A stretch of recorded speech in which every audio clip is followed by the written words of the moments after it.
Yang melindungi segenap bangsa Indonesia dan seluruh tumpah darah Indonesia, dan untuk memajukan kesejahteraan umum, mencerdaskan kehidupan bangsa, persatuan Indonesia, dan kerakyatan yang dipimpin oleh hikmat kebijaksanaan dalam pemusyawaratan perwakilan.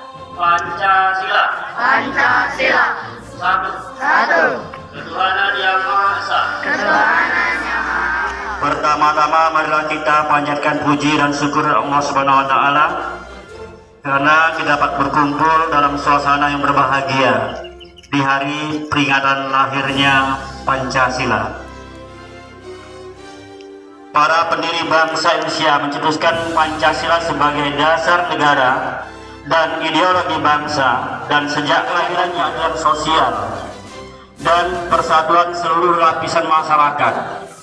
Oleh karena itu, merefleksikan kembali nilai-nilai Pancasila pada hari ini merupakan awal yang baik untuk menyatukan cita-cita dan langkah kita ke depan.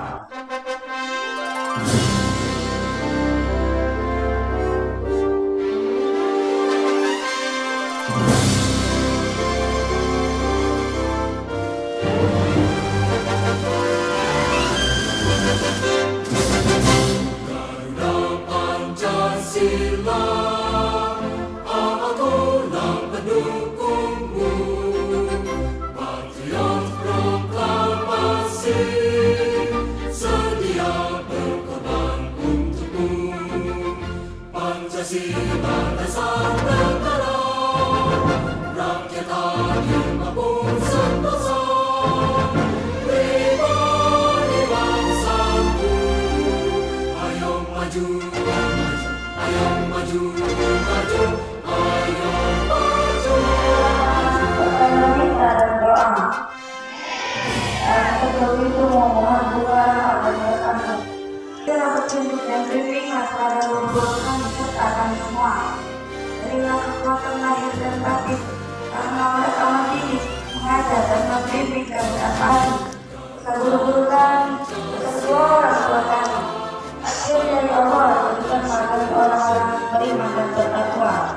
Rabbana atina fid dunya hasanah